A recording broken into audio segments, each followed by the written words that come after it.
welcome to Advocast mah podcast. Gimana nih kabar kalian hari ini? Semoga sehat selalu ya, bahagia dan gak stres mikirin deadline tugas yang udah menumpuk banget ini kan.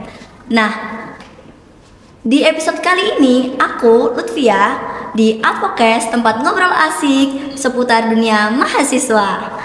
Aku super excited banget karena ini pertama kalinya kita bakal ngobrol bareng di ruang seru dan asik yang pastinya bakal nemenin hari-hari kamu. Oke, nah buat yang baru kenal, apa sih Advokasi itu? Jadi ini adalah tempat kita bahas banyak hal seputar dunia mahasiswa, cerita, pengalaman, inspirasi, sampai ngobrol santai yang relate banget sama kehidupan kampus kita. Jadi nggak usah takut bosan, karena tiap episodenya dijamin ada hal baru yang bisa kamu bawa pulang. Jadi sekarang ambil cemilan kamu, cari tempat nyaman buat kamu nonton sekarang. Spesial banget di episode kali ini kita langsung gaspol ke topik penting, yakni kepemimpinan mahasiswa. Karena jadi mahasiswa itu nggak cuma soal ngejar deadline tugas yang kadang bikin deg-degan kayak ngecat dosen, tapi juga gimana kita bisa belajar tanggung jawab, ngatur diri, yang pastinya jadi pemimpin yang benar-benar bawa dampak baik untuk semua orang. Dan yang bikin obrolan kita kali ini makin istimewa, kita kedatangan tamu keren yang udah malang melintang di dunia organisasi. Siapa lagi kalau bukan Presiden BEM Vokasi 2025, Kak Maul. Halo semuanya. Halo Kak, apa kabar? Alhamdulillah baik. Oke. Wah, makasih banyak ya Kak udah nyempetin waktunya di kala kesibukan organisasi dan juga kuliah. Jadi bagian dari Advocast episode 2 kali ini nih. Ngomongin kepemimpinan nih Kak, itu kan topik yang cukup serius ya. Tapi aku percaya sih kalau ngobrolnya sambil santai kayak gini juga bisa lebih enak. Jadi sebelum kita masuk ke pertanyaan pertama nih, aku mau kasih pertanyaan kecil-kecilan dulu buat Kak Maul. Oke. Kalau jadi presiden BEM itu kan pasti sibuknya kayak dar-der-dor banget gitu ya Kak. Apalagi kalau nggak salah kakak juga ketua MPM gitu. Iya, ketua MPM UNER. Oke, jadi kayak superhero penyelamat dunia tapi versi kampus ya Kak. Jadi kan sama aja kan Kak, superhero kan bener-bener menyelamatkan dunia. Sesibuk itu gitu kakak juga. Ya. Nah kalau boleh, kan superhero pasti punya kekuatan nih. Kalau dikasih pilihan kekuatan nih, Kak Maul mau punya kekuatan buat cloning diri biar jadi banyak, biar bisa hadirin semua rapat, atau bisa berhentiin waktu biar bisa ngejar deadline tugas nih Kak? Berhentiin waktu ya pasti ya, karena kalau kamu bisa berhentiin waktu otomatis kamu bisa gerak cepat juga tanpa teman-teman kalian juga lihat. Terus juga saya bisa memberhentikan untuk menunggu mengerjakan DL, tugas entah tugas BEM ataupun tugas di prodi atau tugas sebagai mahasiswa, itu pasti akan lebih efektif ya menurutku ya untuk memilih memberhentikan aja, dan waktu itu pasti lebih efektif menurutku. Nah, Flash juga kan kita lihat dia juga berjalan cepet kan gara-gara bisa memberikan waktu. Benar. Ini cuma pemanasan aja ya Kak. Biar ngobrol kita nggak tegang-tegang banget gitu. Oke deh, kalau gitu yuk kita langsung mulai ke cerita perjalanan Kak Maul sampai akhirnya bisa terpilih menjadi Presiden BEM Vokasi 2025. Jadi gini Kak, pasti banyak yang penasaran, apalagi maba-maba vokasi yang mau jadi kayak kakak juga nih. Selain kuliah, tapi juga jadi aktif di berbagai organisasi. Betul. Gimana sih perjalanan kakak sampai akhirnya bisa terpilih menjadi Pres BEM? Lalu terus dulu aktifnya di organisasi apa aja sih sebelum ini? Oke, aku tarik jauh dulu agak lama ya. Dulu waktu SMP aku belum pernah di OSIS. Kebetulan waktu itu aku jadi sekbid untuk bidang olahraga pada waktu SMP. Kemudian selalu SMP, di SMA tidak sama sekali karena pada waktu itu SMA itu aku fokus olahraga. Dulu jujur ya teman-teman, aku dulu atlet juga, atlet basket dulu pada waktu SMA. Jadi saya tidak bisa sama organisasi. Kemudian begitu masuk kampus, Pertama itu pastinya dulu di zaman maba itu ada welcome party dulu, itu event ya kita bilang ya, ataupun acara himpunan untuk welcome party maba 2023. Setelah selesai itu kemudian ada tawaran kayak teman-teman sekarang. Saya dulu juga magang di BEM pada angkatan 2023 dulu ketika presiden itu Mas Rafdi. Itu aku magang di Kementerian Sosial dan Politik pada waktu itu di Sosial Politik. Kemudian di situ aku belajar banyak public speaking, ketemu teman-teman yang memang lebih pintar dalam sosial politik, terutama teman-teman ataupun Mbak Mas yang pada waktu menjadi menteri dan juga presiden. Itu menjadi salah satu bekalku untuk bisa berkembang lagi. Setelah waktu itu, setelah selesai magang di Sospol, kemudian aku mendaftarkan diri menjadi staf. Dulu aku di staf hubungan luar pada periode 2024. Di situ aku beberapa kali mengikuti event ataupun acara dari BEM itu pada banyak, ada sekitar 7, dan juga waktu itu jadi ketua pelaksana studi banding kebetulan. Studi banding yang pada itu aku berhasil ke ITS dan juga ke Unsur Purwokerto. Ke Purwokerto pada waktu itu. Kemudian selain di dalam kampus, dulu aku juga pernah ikut banyak event di luar kampus, kayak dulu pernah ikut eventnya Jarum. Itu ada Microsoft Soccer Challenge, itu aku jadi pembantu di sana, jadi volunteer di sana, dan juga beberapa kali event yang diikutkan oleh teman-teman hasil kenalan dari musik itu. Kemudian kalau organisasi lagi pada tahun kemarin itu aku di BEM itu di staf Hublu, kemudian di Hima itu di staf Medinfo ya kalau nggak salah, iya. Terus setelah itu kemudian di akhir sebelum aku demisioner tahun lalu tuh jadi ketua Ormada. Gitu, ketua Ormada Banjarnegara pada waktu itu. Sampai sekarang juga masih menjabat juga menjadi ketua Ormada kebetulan. Dan juga masuk ke salah satu manajemen pageant. Tahu pageant betul ya? Nggak tahu Kak. Pageant itu tentang kecantikan gitu. Jadi bisa kita bilang Kak duta dan lain-lain. Dulu aku masuk ke manajemen itu sebagai videografer dan fotografer. Oke. Terus setelah itu demisioner juga selesai, kontrakku dengan manajemen itu juga habis. Kemudian aku mengajukan diri pada waktu itu ya, kalau mau bercerita juga, aku mau maju ketua himpunan sebenarnya. Oke. Oke, maju ketua himpunan. Saya tanya ke teman-teman gimana pendapatnya. Justru teman-teman sepakat untuk menjadi presiden. Jadi aku ada dorongan tuh dari teman-teman. Atau maju presiden saja ya, kan lebih asik ya. Iya juga benar. tantangannya pasti lebih besar. Akhirnya pada waktu itu ya udahlah. Oke, aku tak maju jadi presiden aja. Dan kebetulan temanku Mbak Cecil itu dulu juga temanku dari maba, dia mau jadi wapresku. Itu menjadi salah satu poin plus karena aku udah kenal Cecil dan juga aku udah tahu cara Cecil, jadinya kita bisa maju bareng dari presiden ke wapres di periode 2025. Itu kalau mau tanya historikalnya gimana sih aku jadi presiden itu seperti itu. Okay. Mungkin nanti Lutfia kan langsung juga siapa menjadi presiden tahun 2026. 2007 maaf. Aduh. Kan siapa tahu asik juga itu. Berat jadi banget. presiden vokasi perempuan pertama. Masya Allah. Gitu. Keren banget. Soalnya selama berapa berarti 11 tahun ada BEM itu semua cowok, belum ada yang cewek. Siapa tahu teman-teman magang ini mau Iya, ya ada yang mungkin. siapa tahu Jadi Tiara presiden. atau Shanas ya silahkan Bisa. mendaftarkan diri. Boleh. Karena jujur itu pasti menjadi pressure untuk diriku sendiri kalau aku maju. Kan belum dicoba. Iya Kan dicoba dulu sih. maju presiden. Wapres atau ketua himpunan itu serah kalian. Ya benar. Seperti Itu kalau Kahim itu boleh dicoba itu kan? Ya, betul. Boleh dicoba itu. Ya. Oke. Terus peran Presbem itu apa aja sih Kak? Peran Presbem itu pertama karena Presbem itu menjadi penanggung jawab di sebuah organisasi dan juga pengontrol.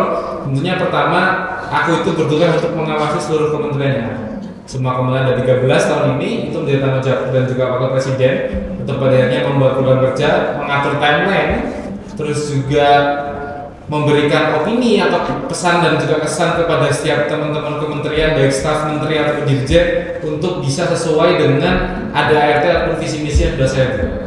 Itu tugas presiden itu sebenarnya. Juga kalau kita berbicara lebih jauh lagi, Presiden dan Wapres ini menjadi salah satu penyambung lidah bagi aspirasi-aspirasi mahasiswa vokasi kepada dekanat, kepada Indonesia ataupun kepada manapun itu yang memang kita harus tunjukkan aspirasi. Terutama di advokesma ya. Iya. Kan juga tugasnya mengadvokasikan dan juga menerima aspirasi dari teman-teman. Memang keren teman-teman advokasi. Iya. Tepuk tangan dong Advokesma. Oke. Keren banget nih Advokesma. Yang ngadain podcast ini juga Advokesma. Betul. Udah. Kalau juga ada sih, sekarang juga ada lagi kebetulan. Memang aku yang minta sebenarnya. Gitu. Oke, selanjutnya nih Kak. Nah, kalau ngomongin kepemimpinan tuh kayaknya luas banget ya Kak. Tapi menurut Kak Maul sendiri nih, arti kepemimpinan di kampus itu apa sih? Dan gimana gaya kepemimpinan yang kakak terapkan di BEM vokasi itu sendiri? Oke, kalau menurut saya ya, bentuk kepemimpinan itu sebenarnya sangat luas dan juga sangat rancu, tergantung pendapat orang-orang pastinya. Kalau kita berbicara tentang apa itu kepemimpinan. Tapi yang saya anggap adalah kepemimpinan itu adalah salah satu soft skill atau skill di mana kalian bisa melakukan leading atau leadership kepada sebuah kelompok ataupun organisasi untuk bisa dibawa sesuai dengan visi misi yang ada, sesuai yang sebuah pemimpin itu inginkan. Itu kepemimpinan. Juga kalau bisa tentang kepemimpinan, sebenarnya saya itu membebaskan ya. Aku bukan orang yang suka mengatakan sebagai pimpinan. Aku juga bukan seseorang yang mengharuskan A, B, B, itu enggak. Aku orang yang fleksibel. Pastinya aku akan memberikan ruang yang bebas ke teman-teman itu ingin belajar seperti apa sih di BEM ini. Karena kan sebenarnya kalau berbicara BEM itu bukan tentang event organizer, tapi tentang bagaimana sifat ataupun karakter seseorang dibentuk dalam sebuah organisasi. Dan kalau bilang dan juga tanya kayak aku, ya fleksibel aku jujur ya, mau jadi otoriter bisa, mau jadi demokratis bisa, mau jadi sosialis juga bisa, tergantung menyesuaikan tempat yang memang harus tempatkan.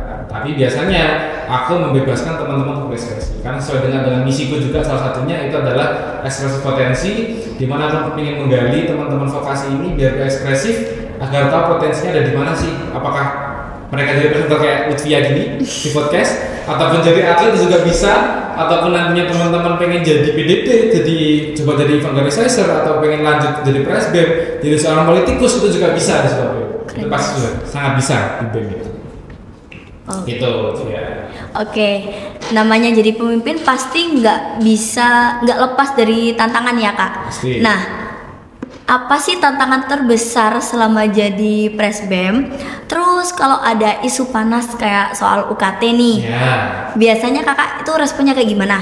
Kita kan pengen tahu nih, secara Kak Maul kan menghadapi problem-problem gede di organisasi. Tantangan ya, paling utama yang pernah aku rasakan adalah yang pertama adalah bagaimana kita bisa mengontrol api ya, kalau aku bilang. Api itu berarti semangat dari semua fungsionaris ataupun pengurus dari BEM. Kan susah. Kalau aku itu membagi di BEM itu ada 3 season aku bilang ya. Season awal, pertengahan dan juga akhir. Nah, gimana caranya aku bisa menjaga api ini di 3 season itu tadi? Jangan sampai berhenti. Misal di awal itu panas, di akhir adem, di 3 mati. Sama aja akhirnya. Benar. Bagaimana akhirnya aku belajar untuk mengatur api itu agar terus hidup di 3 season itu tadi, di awal, di tengah dan juga di akhir. Itu pasti. Juga tantangannya adalah bagaimana aku bisa menyatukan semua visi dari setiap orang ataupun ideologi setiap orang untuk jadi satu sesuai dengan apa yang mau. Itu sulit, karena untuk mengontrol itu sulit ya. Pada akhirnya memang dengan cara mengekspresikan seperti itu, aku juga bisa fleksibel dan teman-teman bisa bisa sesuai explore dengan apa yang mereka miliki, tapi tetap sesuai dengan jalan yang terpilih. Jadinya tantangannya adalah bagaimana aku bisa memasukkan visi misi ini kepada seseorang, baik staff ataupun apapun itu dalam fungsional. Itu sangat sulit.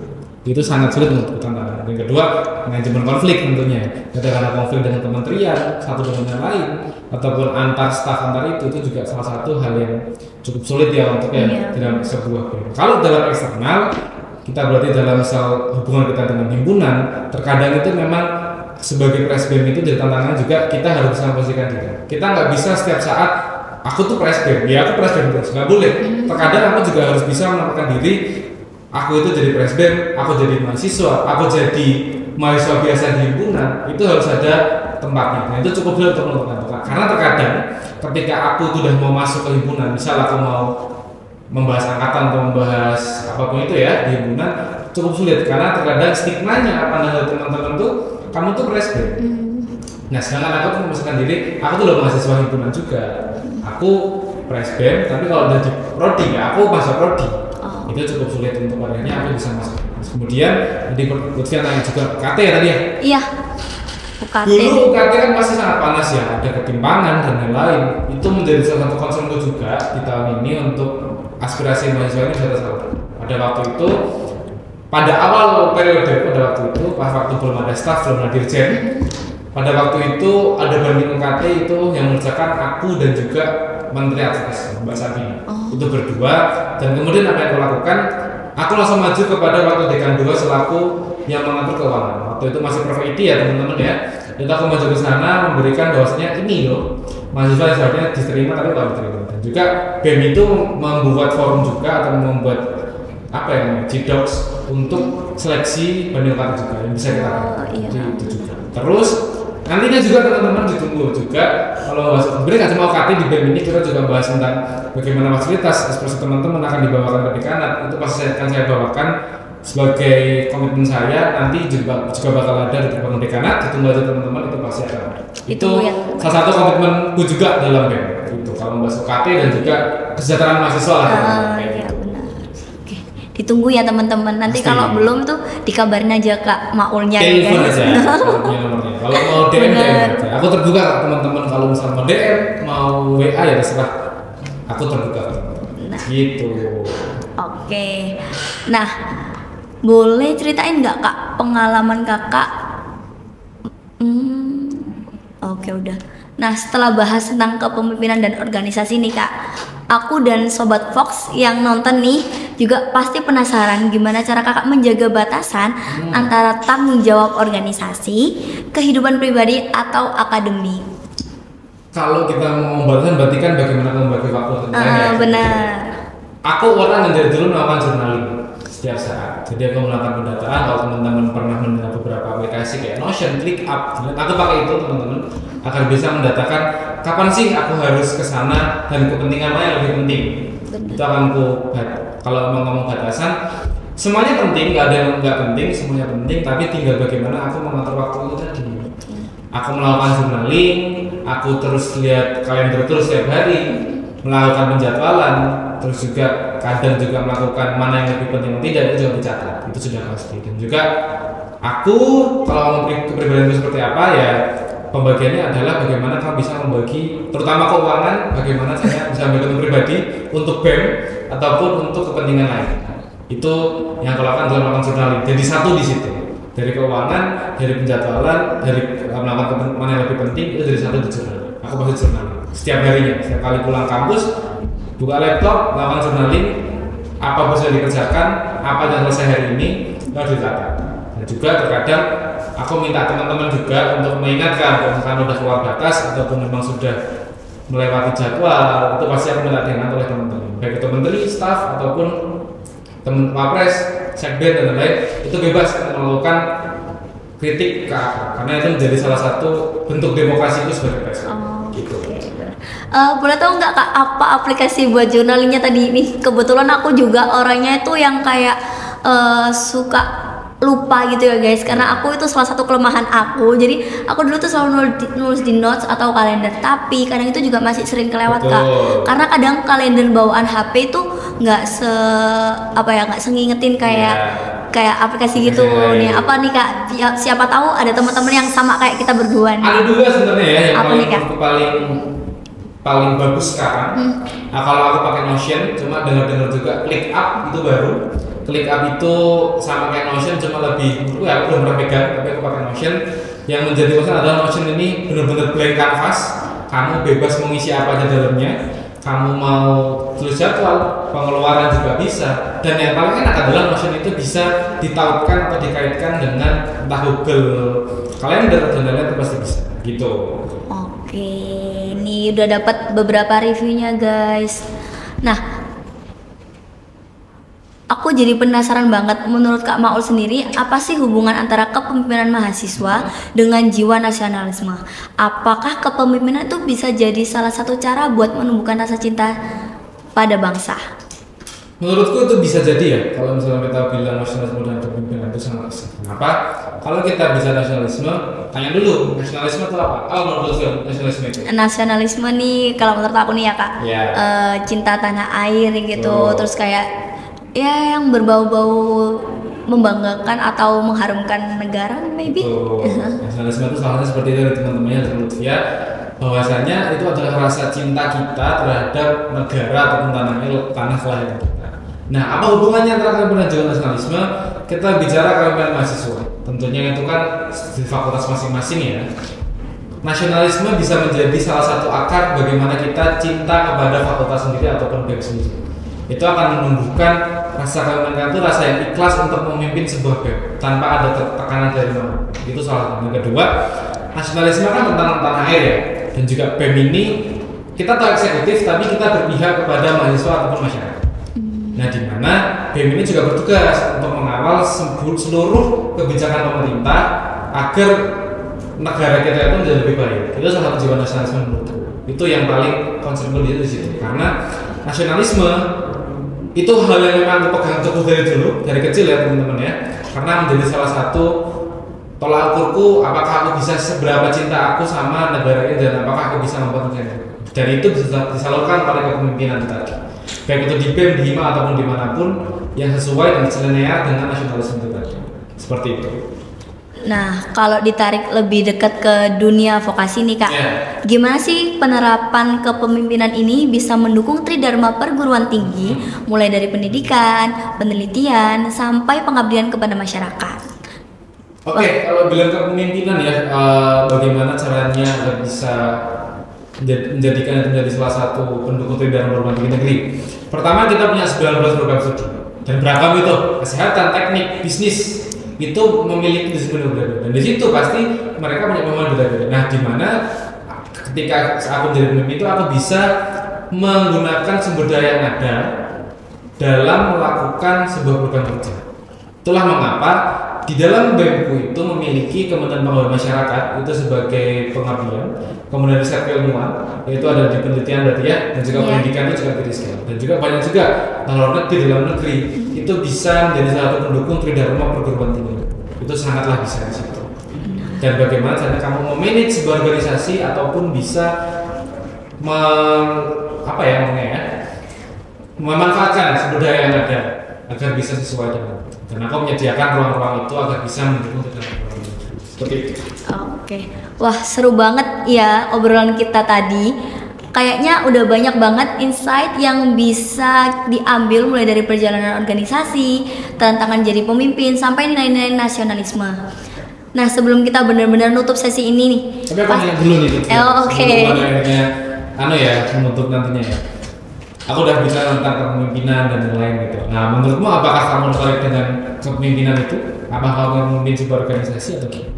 Oke, ini pertanyaan di luar itu ya Kak. Jadi sebenarnya sebelum masuk kuliah ini saya juga sudah beberapa kali tergabung di beberapa organisasi, dan saya juga pernah diamanahi memimpin. Ini pertama kalinya saya diamanahi menjadi ketua pelaksana kegiatan Agustusan di rumah seperti itu. Itu pertama kalinya saya menjadi ketua. Terus yang kedua saya juga pernah menjadi ketua di divisi kegiatan di pramuka tingkat sekolah. Oh gitu. Berarti jadi memang di kuliah ini emang pengen masuk sini. Iya benar banget. Terus kenapa milih advokasi? Karena tadi Kak saya pengen banget mensejahterakan mahasiswa salah satunya. Terus saya juga pengen kenal lebih dekat kan, kalau dari pengajuan UKT itu kan pasti kita jadi lebih kenal juga problem atau gimana teman-teman kita dalam menghadapi strugglingnya kuliah gitu kan. Jadi aku juga pengen tahu dan pengen berbagi solusi dan mencari solusi bareng-bareng lah gitu istilahnya Kak. Betul, dan makanya nonton di advokasi malah gitu. Iya, benar. Nah, seru banget kan obrolan kita, kayaknya udah banyak banget insight yang bisa diambil, mulai dari perjalanan organisasi, tantangan jadi pemimpin, sampai nilai-nilai nasionalisme. Nah, sebelum kita benar-benar nutup sesi ini, pastinya Sobat Advokes pengen oleh-oleh nih dari Kak Maul. Kak, boleh dong kasih tips and trick untuk mahasiswa yang pengen banget belajar kepemimpinan tapi mungkin masih bingung harus mulai dari mana? Gimana caranya supaya bisa melatih diri menjadi pemimpin tanpa harus nunggu punya jabatan dulu? Sedikit dari aku ya teman-teman ya, untuk menutup juga, kalau memang kamu mau masuk BEM, masuk organisasi, itu banyak kepentingannya. Kamu bisa membawa kepentingan kamu pengen jadi apa, kamu pengen belajar apapun itu, kamu pengen belajar soft skill, hard skill dan lain-lain, kamu bisa jalan bareng sebagai mahasiswa. Sebenarnya nggak cuma di BEM teman-teman, banyak organisasi yang bisa kalian ikuti. Entah kamu itu bisa ikut di luar seperti ISEC ataupun student katalis, itu juga ada. Kan bisa ikut itu, tidak hanya melulu tentang BEM dan juga tentang himpunan mahasiswa. Karena sebagai mahasiswa kita harus peka ada bagaimana isu-isu di Indonesia, isu-isu di luar negeri, ataupun isu-isu lain yang memang menjadi concern kalian dari mahasiswa. Karena menurut saya mahasiswa kupu-kupu itu sangat rugi menurut saya ya, pasti itu. Karena kamu nggak bisa tuh, oke lah kalau kita bicara mengenai nilai kamu bagus, oke nilai bagus, tapi apakah kamu bisa mendapatkan soft skill untuk public speaking, untuk manajemen organisasi, manajemen sebuah konflik itu juga ada makanya sebenarnya ya kalau kita bilang manajemen konflik, manajemen apalagi masih banyak, manajemen forum, relasi juga sangat penting itu. Banyak banget itu. Itu sangat banyak dan menurutku banyaklah tempat kalian untuk bisa berkembang, nggak cuma di BEM, ada di himpunan BEM UKM bahkan ataupun legislatif juga ada. Itu kalian bisa tergantung apa yang ingin kalian raih, kalian capai dan cita-cita kalian itu apa. Dan selanjutnya teman-teman semangat bagi yang memang ingin jadi presbem atau ingin melanjutkan diri di ranah-ranah kepemimpinan atau organisasi di sebuah kampus, semangat aja, mulai membranding diri itu pasti agar semua orang tahu kamu itu siapa dan apa brandinganmu sebagai apa, itu sangat wajar karena branding diri itu bukan hal yang mudah menurut saya, karena pun saya masih belajar juga mengenai branding ini harusnya seperti apa, mau diarahkan kemana. Karena sebenarnya kalau kita bilang branding itu kita tidak bisa membranding diri, tapi orang lain membranding kita seperti itu. Jadi tunjukkan citra yang bagus, jangan pernah meleng dan juga jangan pernah menutup mata atau menutup telinga untuk mendengarkan isu-isu yang ada di Indonesia. Semangat buat teman-teman semua. Gitu. Oke, terima kasih banyak Kak Maul atas sharing dan inspirasinya hari ini. Sebelum kita benar-benar menutup obrolan seru kita, ada satu agenda spesial nih sebagai bentuk apresiasi dari Advokes untuk Kak Maul. Kami ingin menyerahkan sertifikat penghargaan sebagai narasumber di episode kali ini. Terima kasih. Oke, yuk guys. Ini lanjut ini. Ini habis ini masih ada lanjut guys. Nanti kasih sound effect prop ya guys. Apa ini? Tengah ya? Iya.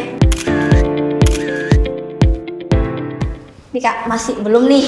Masih ada. Iya, semoga sertifikat ini bisa menjadi kenang-kenangan nih buat Kak Maul dan pastinya bukti bahwa ilmu dan pengalaman yang Kakak bagikan hari ini sangat berharga untuk kita semua.